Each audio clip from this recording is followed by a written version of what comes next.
Before we jump into that though, I just wanted to let you know of a brilliant competition going on hosted by Imperium Experiences.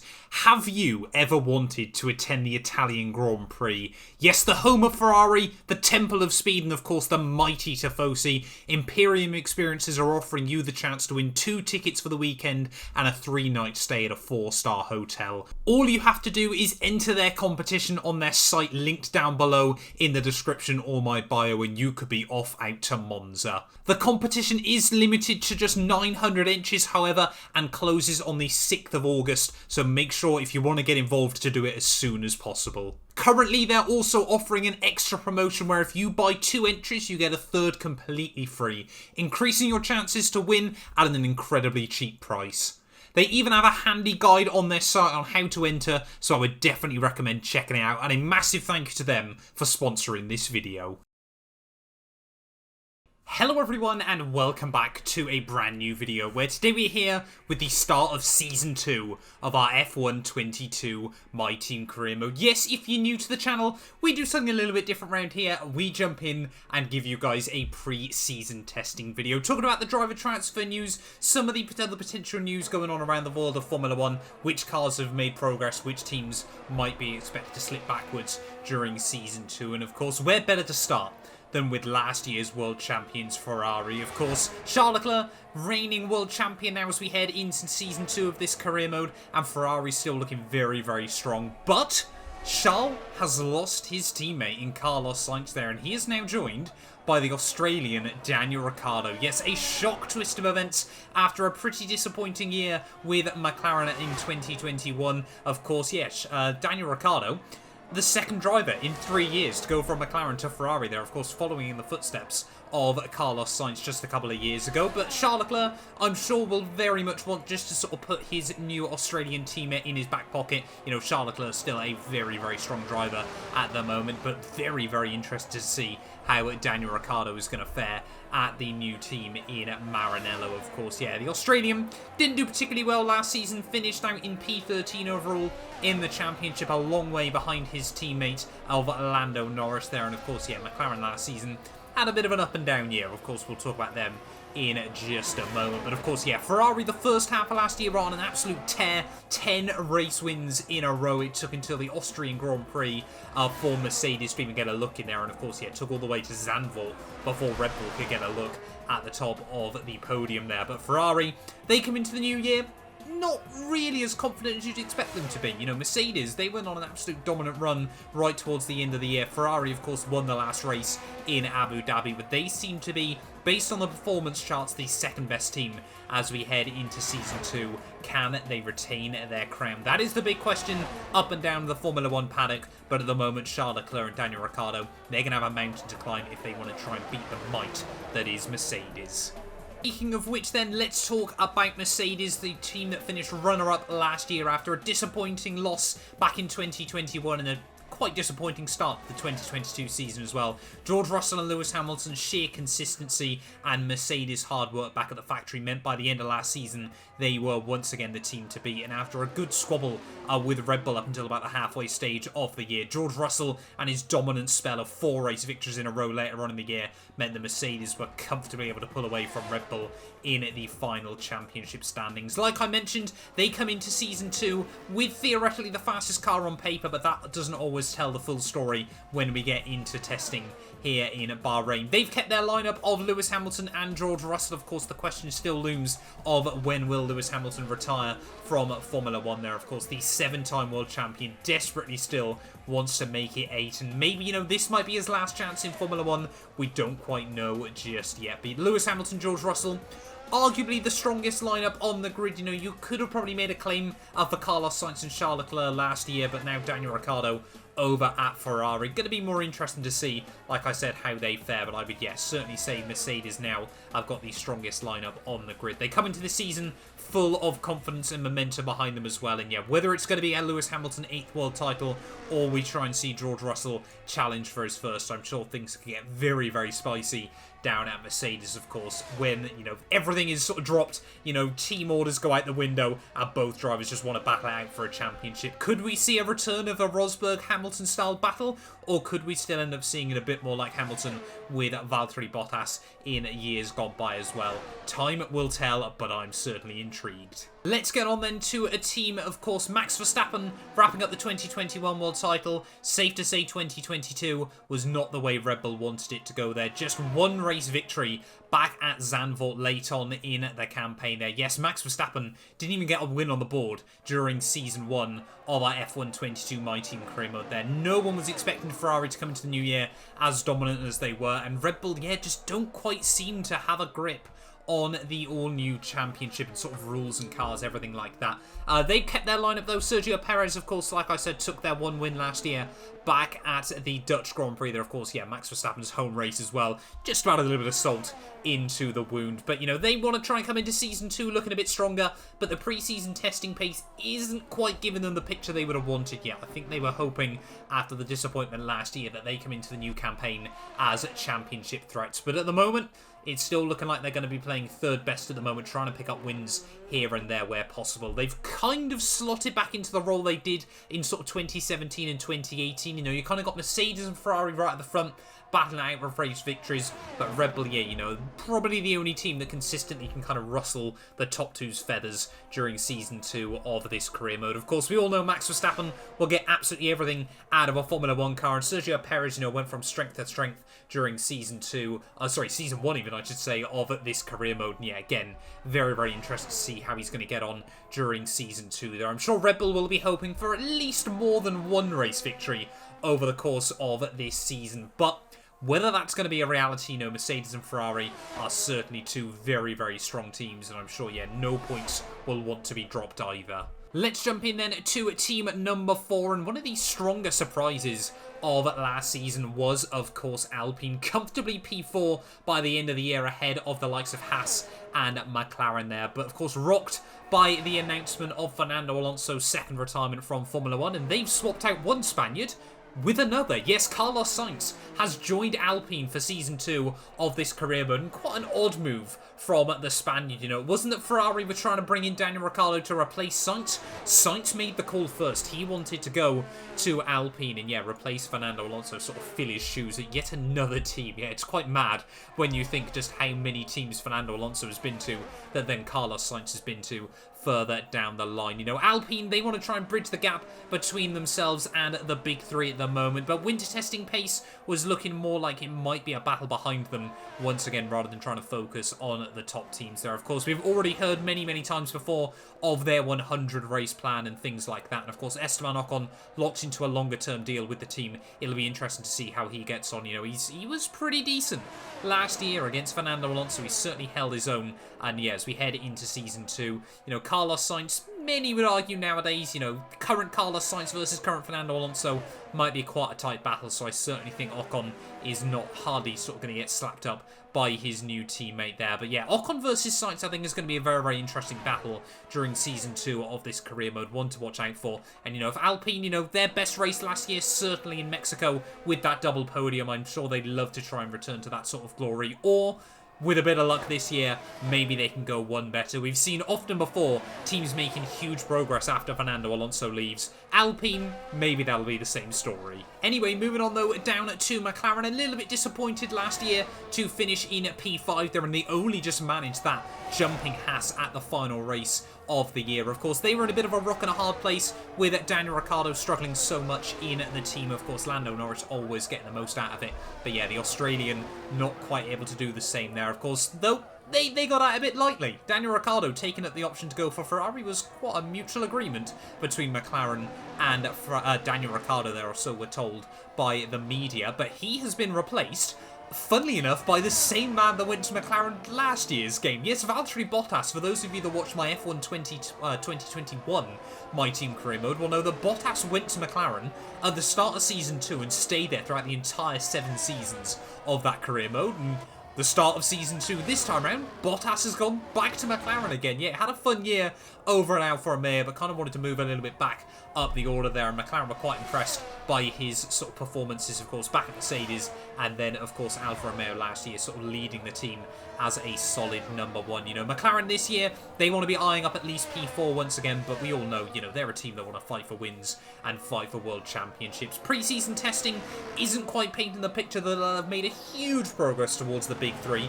but as always, they will certainly be right up towards the top of the midfield there. And yeah, Lando Norris and Valtteri Bottas, a very, very solid lineup as well. You know, certainly one of the stronger ones on the grid. And fingers crossed, both drivers can try and fight for points week in, week out. And yeah, really make sure McLaren close up the gap back to Alpine just in front of them and try to reclaim P4.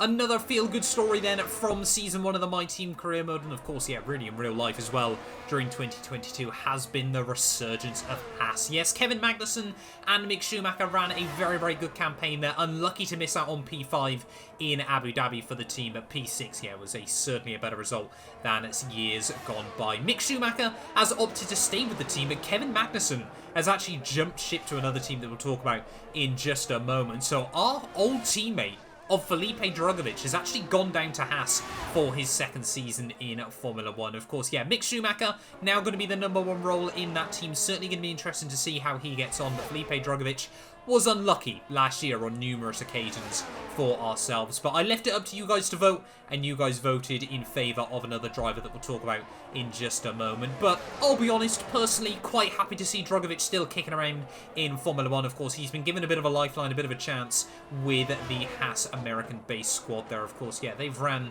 not Americans, obviously North American driver of Esteban Gutierrez before. Of course, the Mexican didn't have a particularly strong campaign back in 2016. But yeah, of course, Formula 1 needs Brazilians. Felipe Drugovich, you know, the most recent of what has been an iconic lineup in the past. You know, big names, Felipe Massa, Rubens Barrichello, and of course their world champions of Emerson Fittipaldi, Ayrton Senna, and he who shall not be named anymore, of course. But yeah, Drugovich, he'll obviously want to be trying to score good points this year, sort of break that duct that cost him on a couple of occasions back in 2021. Mick Schumacher will certainly want to solidify himself as the #1 within the team. But Haas, you know, they just want to try and continue the progress they made last year, and maybe this time around fight and try to finish best of the midfield. That then brings us on to the second Ferrari-powered team, who after a couple of really poor years have then made progress back in 2022. Of course, that being Alfa Romeo. Yes, their new live lineup of Zhou Guanyu and Valtteri Bottas in 2022 really did deliver them some good results there. A bit of a lonely P7 come the end of the championship, you know, far enough away from the bottom 4 teams, but yeah, didn't quite have the same sort of pace as Alpine, Haas and McLaren even. I'm not sure how Alfa Romeo wouldn't have the same pace as Alfa Romeo, but of course, yeah, losing their #1 driver last year of Valtteri Bottas unfortunately meant for them they were going to have to go shopping, and they went to Formula 2 once more. They're after the success of Zhou Guanyu last year. Didn't often quite have the luck he deserved, but certainly, yeah, proved himself as a decent driver. They're going to be pairing him with Ferrari Jr., Robert Schwartzman. Yeah, deal was made, of course, dirt cheap Ferrari power units that have clearly giving them a lot of performance at the moment to try and get Robert Schwartzman into a Formula 1 gig there. Of course, yeah, really after 2021, we kind of thought Schwartzman, you know, left the F2 campaign, of course, after being beaten by his teammate Oscar Piastri. Of course, the rumours were he was going to be going off to Ferrari's LMP8 project, but nope, he's back, and he's been given a lifeline with a Formula 1 team. And of course, Alfa Romeo, you know, Fred Vasseur, a very, very good man at sort of raising these new talents into Formula 1. Of course, yeah, Schwartzman as well. Won't quite bring the backing he would have wanted, but Zhou Guanyu, I'm pretty certain, can line Alfa Romeo's pockets with the Chinese yuan nonetheless there. So yeah, very, very interesting to see, though, how these two are going to get on. Of course, big, big rivals in Formula 2 way back in 2021. And whether Zhou Guanyu, with that extra year of experience, will better Robert Schwartzman or not is going to be a very, very interesting question. But yeah, very, very young lineup for Alfa Romeo. Certainly going to be interesting to see how they get on this year. Moving on, though, to the most important team in Formula 1, king of the backmarkers last year. Of course, yeah, it is 212 Motorsport. We had a brilliant campaign right towards the end of last year. They got a really good solid run of points between sort of, what was it, just after Suzuka, or really even from Singapore onwards, right in towards the Mexican Grand Prix there. Brazil and Abu Dhabi, we struggled at the end of the year, focusing on the Season 2 rule changes. And yeah, you can see we also bring up a all-new livery as well there. We're going to be sticking with the Alpine power units, And also, sticking with an Alpine Junior driver. Yes, you guys voted in your thousands. I cannot thank you enough for all the support on the polls. And Oscar Piastri is now finally a Formula 1 driver there. Of course, we saw the likes of Drogovic and Zhou Guanyu get promoted last year. Robert Schwartzman as well, of course, now into Formula 1. So I think it's only fair that Oscar Piastri got the call up. And to be honest, I was very, very happy that Piastri, you guys voted for him in the end, because I was very, very worried if we go through the entirety of F1 22 without seeing Oscar Piastri in the car. But yeah, how we're going to get on this year, of course, second new teammate. Of course, we're not afraid to try and bring on rookies and give them a chance in Formula 1. And yeah, Oscar Piastri, of course, meant that we got a very, very good deal on our Renault E-Tech power units as well there. But yeah, the number 96 back in Formula 1 as well. Like I said, very, very intrigued to see how the Australian is going to get on in his first season of Formula 1.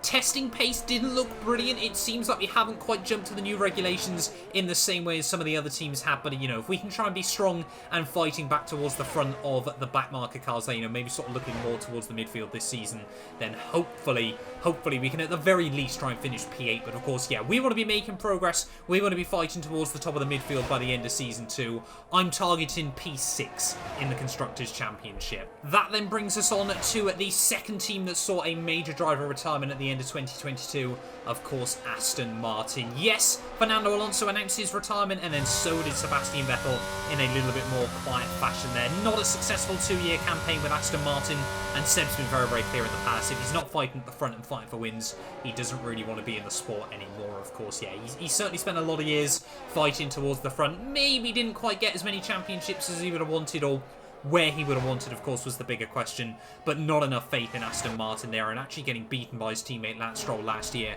was the final nail in the coffin for Sebastian there. So yeah, Aston Martin had to go out shopping, and after Kevin Magnussen's successful return back in 2021 with Haas, he's gone over to Aston Martin for Season 2 there, and quite a shock move in my eyes there. How he's going to get on in comparison to Lance Stroll, of course, two very, very different drivers, two very, very aggressive drivers, two drivers, let's also be honest, that have often been known for being aggressive or have a lack of awareness in Formula 1. So I wouldn't be surprised if at least once this season, maybe they had a coming together there. The cardinal sin in Formula 1, I feel, might be committed by Aston Martin this year. But winter testing doesn't seem like they've made much forward progress. We kind of, like I said, we've got the big three.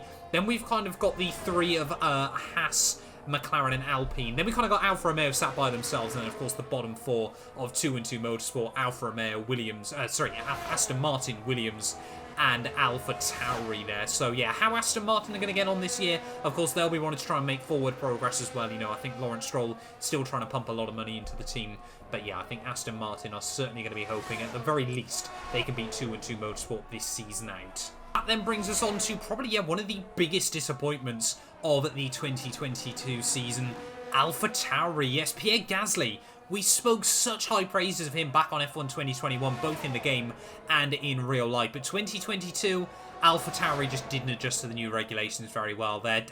Pierre Gasly and Yuki Tsunoda both did admirably in very, very poor machinery. But honestly, by the end of the year, they were quite lucky to finish ahead of Williams. But I mean, yeah, 10th place for Alpha Tauri is really taking them back to the early Toro Rosso days when they first joined Formula 1 as Red Bull's sister team there. Again, doesn't look really like Alpha Tauri are going to make a huge amount of progress. You know, we're sort of looking at Pierre Gasly thinking, mate, you need to probably try and get out of that team sooner rather than later. Of course, he joined 2-2 Motorsport on last year's game. Maybe if you guys vote for him once again, we'll see how Pierre Gasly gets on over the next couple of seasons there. But yeah, their driver lineup remained unchanged. Of course, a lot of chopping and changing around them. Alpha Tauri, of course, known for bringing in Red Bull's junior drivers. But yeah, they felt Yuki Tsunoda and Pierre Gasly deserved another season. Of course, Franz Tost has often spoke high praise of the both of them as well there. So yeah, certainly not disappointed for Alpha Tauri there, and I feel like they've certainly got a driver lineup that is worthy, or even better, I should say, than the car they're given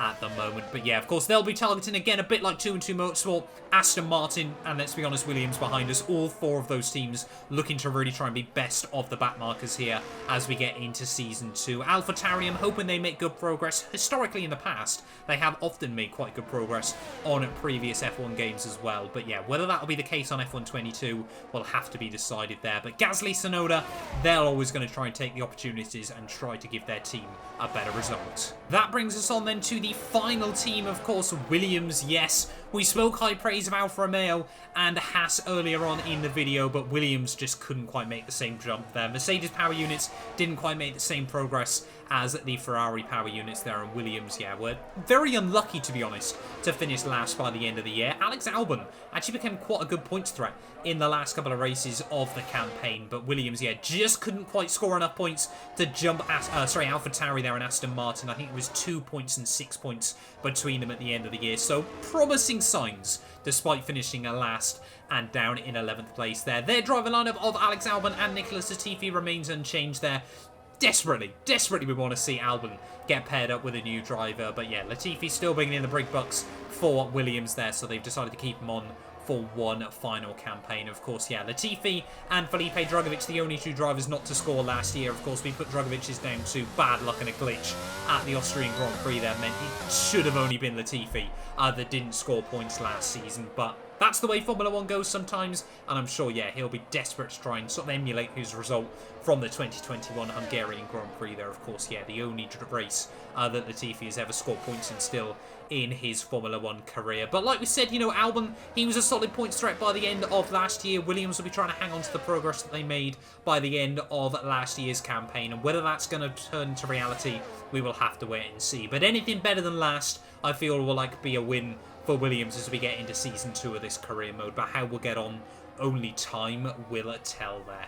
But there we go then, that is going to be all the pre-season driver transfer and winter testing news. Of course, yeah, pleasantly surprised by just how many teams have changed up their lineup there. If my maths is correct, I think it's 5 teams have brought a slightly changed or altered lineup for the 2023 Formula 1 season. Let me know your thoughts and feelings on all the driver moves down below. Of course, are you happy Daniel Ricciardo's got that Ferrari gig? How well do you think Sainz is going to do down at Alpine there? You know, Oscar Piastri joining us at 2&2 Motorsport, and of course Robert Schwartzman as well, the 2 rookies heading into the new year there. Yeah, like I said, let me know down in the comments below. You know, maybe even give me a list of which teams you think will finish in which order and which driver will beat out their teammate as well at the end of the year. Of course, yeah, the second season of our career mode though will once again feature the full 22 track roster. I was going to try and change up the sprint races for this season, but I couldn't work out, in all honesty there. So yeah, if you guys know how you can change which sprint weekends are in the second season of this career mode, please do let me know, and obviously I'll try and amend them for Season 3, because I certainly have some other tracks in my mind that I want to try out sprint racing on as well in F1 22. But yeah, thank you all so much for watching this pre-season testing video. Of course, we'll be back tomorrow in Sakhir, ready for the first race weekend of the all-new 2022 Formula 1 season. But yeah, make sure you get yourself subscribed for daily Formula 1 content as well, and yeah, we'll be back very, very soon with more Formula 1 content. This channel is proudly sponsored by Bybit, the official crypto partner of Red Bull's Formula 1 team. I've been using their platform for my personal crypto savings over the last few months, and when they got in touch to support the channel, I was super excited. Currently, they're offering you guys a special new promo for the first 100 of you to deposit $10 or more onto the platform. You'll get another $10 free. Also, 5 lucky winners will get their initial deposit doubled up to $1,000. That means if you deposited $1,000 onto the platform using my codes below, you could be within a chance to get another $1,000 completely free. We've seen the landscape around crypto drastically change over the last couple of years, and I genuinely believe it holds an important place in our future. However, please be careful as always when trading, as you are liable to lose money. But if you're interested and you're 18 or older, click the link down below to get started and see why Red Bull and myself, as well as thousands of others, trust Bybit as their crypto. None of these videos would be possible without the help of our channel members, so a massive thank you to all of the names you see on your screens currently for helping support the channel. You can join them by clicking the join button down below, and yeah, thank you once again to everyone that continues all the insane support on my work.